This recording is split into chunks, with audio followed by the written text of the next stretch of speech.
Hello everybody, it's time for my top 10 worst movies of 2018. Before we begin this list, there are some films that I haven't seen this year. Didn't get as much chance to go to the cinema as I wanted to, so one film that I haven't seen is Aquaman, which I know is getting mixed things, but these films are what I think are good enough to be on this list. First off, let's go with the mentions. First off, we have Terrifier, which was a clown slasher movie, which should have been better, but just got ruined with something that it chose to do. Santa Jaws, a shark eats Santa and becomes Santa Jaws. That's all I need to say about that. The Meg, massive shark, megalodon shark, could have been amazing. Became very bland with only a little bit of a fun finale. House Shark, it's about a shark in a house. See, mentions mostly terrible shark movies. But let's get into the top 10 worst movies of 2018. In number 10 we have The Open House. When I was looking through films that I had watched this year, completely forgot about this film. Released by Netflix in January with Dylan Minetti and his a story of a mum and a son going to this house, having it as open house one day, and someone coming in to the house, and now some creepy stuff's going to start happening, but it's not creepy because it's jump scares, terrible acting, and you can tell that just a horrible script is given to them because Dylan Minetti is a great actor, but in this, that is not the case. So, The Open House, not the worst of this year, but pretty bad. I was excited for it, and I'm still confused as to why Netflix released it, because it feels like it was just a rushed film that should have been better. And at number 9 is The Happy Time Murders, directed by Jim Henson's son, Brian Henson, I think. Let's hope we got that right. Who did The Muppets Christmas Carol, which I absolutely love, which is one of my favourite films. Happy Time Murders. As soon as I heard, hey, they're making an adult puppet movie and it's being done by one of the Hensons, I was like, sign me up, that's going to be great. It wasn't. It tried too hard to be crude. It wanted to be Meet the Feebles. Just crude joke after crude joke. And you can do that. I understand you can do crude jokes and it can be funny. But this didn't do it in a clever way. And I was pretty much straight-faced throughout the whole film, which I didn't want to be with this. So, Happy Time Murders, in number 9. Should have been better. It was just bland. Even Melissa McCarthy has given these terrible lines that aren't funny. And there's films where I have found her very funny before. But this isn't one of them. This is not one of them. In at number 8, Venom. Sony must have somehow almost about to lose the rights of Venom to Marvel or something, and they were like, hey, we need to make a Venom film, let's get Tom Hardy, let's throw in some of the lines from the comics, even though they should have just stayed in the comics, like a turd in the wind. That line shouldn't have been in the film. It was more of a buddy comedy. Venom and Tom Hardy being best mates, cracking jokes, and I understand that sort of thing does happen in the comics, but it should have been darker. And it wasn't as dark as it could have gone. When I saw it was a 15, I thought, hey, it's going to be over the top. The after credits scene, oh boy, well, not the right at the end of the credits, the mid credits scene. Woody Harrelson in a wig. Whoa, carnage. That was embarrassing. That Venom just. I know there's some people that have enjoyed this, and with this list today, if you've enjoyed these films, it's fine, it's cool. But I hated Venom, and it's one of the worst I've seen this year, but it's not the worst. In at number 7 is The Strangers, Prey at Night. The Strangers' first film is a film that I really enjoy. I think it's a very well done home invasion film, but The Strangers' Prey at Night takes away everything that made those original characters creepy and makes them just over the top characters. Everyone that's in the film, you want them to get killed. Christina Hendricks is really underused, and I don't know why she was in this film, and it just doesn't really work, and it's just rubbish. Hoped for a lot, and I was someone that wanted a sequel, but not this. This is not what I wanted, so I was very disappointed. In number 6, Pacific Rim Uprising, something that I didn't want to say. I remember sitting in the cinema for Pacific Rim Uprising and thinking, I'm excited. This is going to be good. This is going to be fun. But because Guillermo del Toro wasn't directing it, it just didn't have the heart of the first film. Love the first film.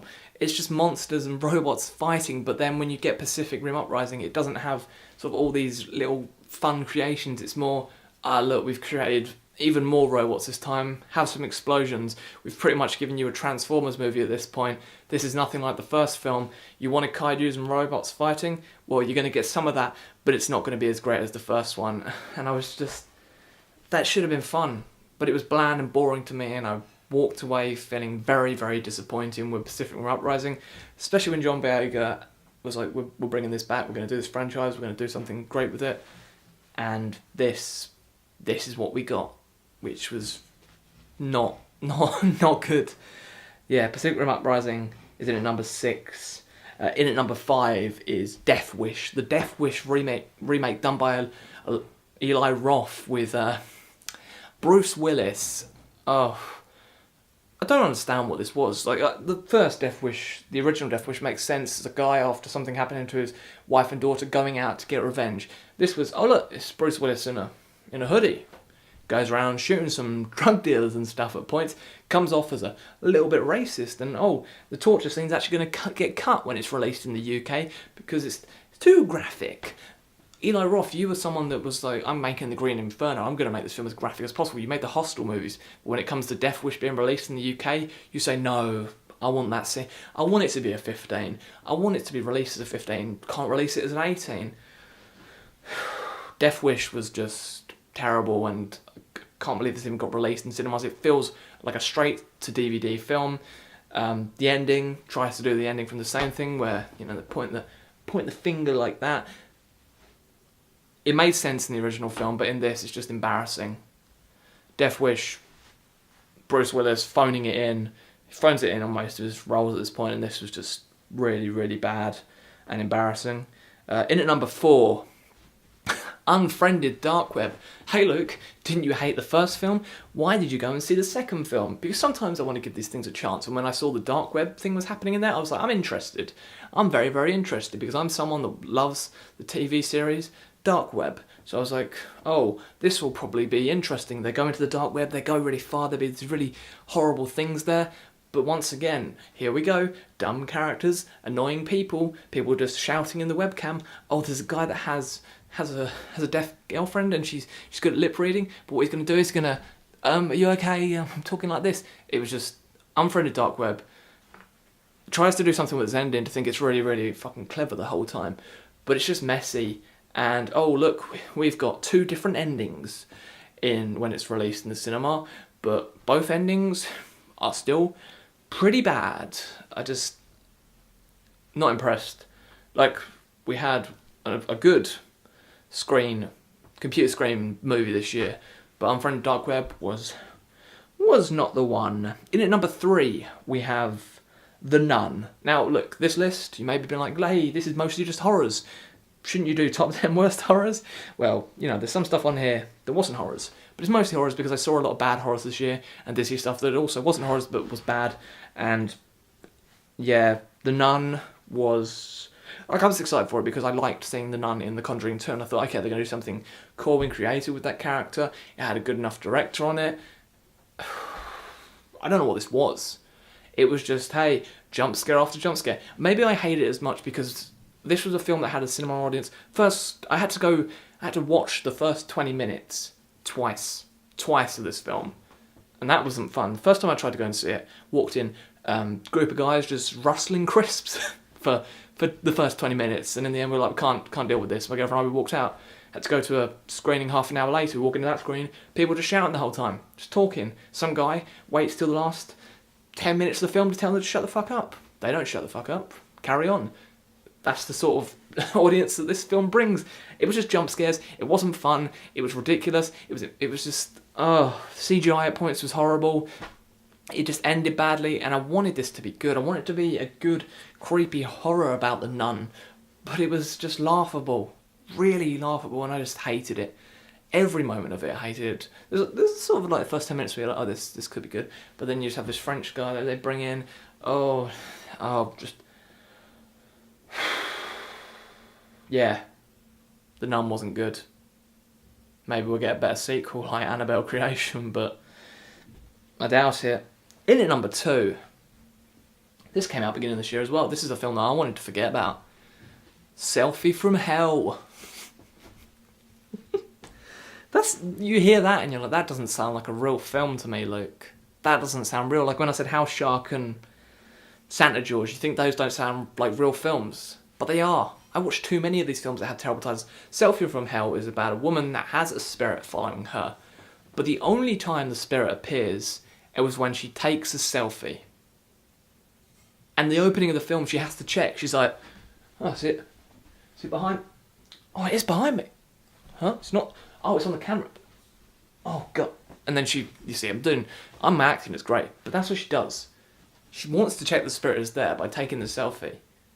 It's bad. All these movies are bad, but Selfie from Hell dips the biscuit in your tea for too long. And it's just gloopy biscuit in the bottom of your tea. You're like, what have you done? Why have you done this to me? I don't want that in my tea. It's a bad way to describe the film, but Selfie from Hell isn't a selfie I want people to see. That was bad. In at number 1, I watched this late. I saw this film late and I was like, oh, it's a 3.3 on IMDb. It was probably not that bad, is it? It's probably good horror, really. It's everyone just being harsh about it. Whoa, people can be as harsh as they want about this film. Slender Man. Sony distributed this as well this year. Whoa, I bet you're happy about that, Sony. Slender Man is a film that hasn't done its research as much into Slender Man as it wants to do. There's scenes where you can tell... There's a scene where these people watch all these tapes where Slender Man has appeared, and they click on one link, and you can tell that video that's appearing on screen, that's someone that won a competition. Because the kid being like, I'm so scared, oh my god, is he over there? And then you see this terrible CGI of Slender Man, and CGI, like in that video. You know, that's because that's just a fan-made thing. But then we later get on into the film, and when you see Slender Man even more, you're like, nope, wasn't just that video, it's going to be a terrible CGI the whole way through, and we are going to have this hilarious ending. This film wasn't meant to be funny, but the way that the people react... I knew this film was going to be bad right from the start, where Joey King's character asks her friends, instead of saying, hey guys, can I ask you a question? She says, hey guys, quick Twitter poll. Twitter poll. No, you're not on Twitter. You're talking in person to each other. You can tell it's written by someone that was like, hey, if we throw in that, it will show that these kids are quirky and in with it because they know about Twitter. So if we say Twitter poll, people will be like, I relate with this. That's how I talk to my friends. Hey guys, just want to ask you a question. Oh wait, no, I just want to ask Twitter poll. We're not on Twitter, but we're in person. That's what this film did, and that's embarrassing. Like, whoever wrote the script and thought they would say Twitter poll at the beginning... Slender Man, if you want to see this film about Slender Man, watch Beware the Slender Man. This film didn't get released in a certain part in America because of the whole Slender Man incident that happened where the 2 girls stabbed their friend because they wanted to bring out the Slender Man. Watch the HBO documentary Beware the Slender Man. That does its research about Slender Man, shows you everything about it, and is much, much better than this Trash Man. Slender Man, more like Trash Man. I'm the Trash Man! So that's my top 10 worst movies of 2018. If you like some of these movies, like I said, that's fine. If you hate these movies, tell me in the comments down below. Tell me what the worst movies of 2018 that you have seen. Also, tell me what the best movies of 2018 you've seen, because that will be the next video after this. Best movies of 2018, keep an eye out for that. Have a brilliant Christmas tomorrow, and I will see you all again very, very soon. Goodbye.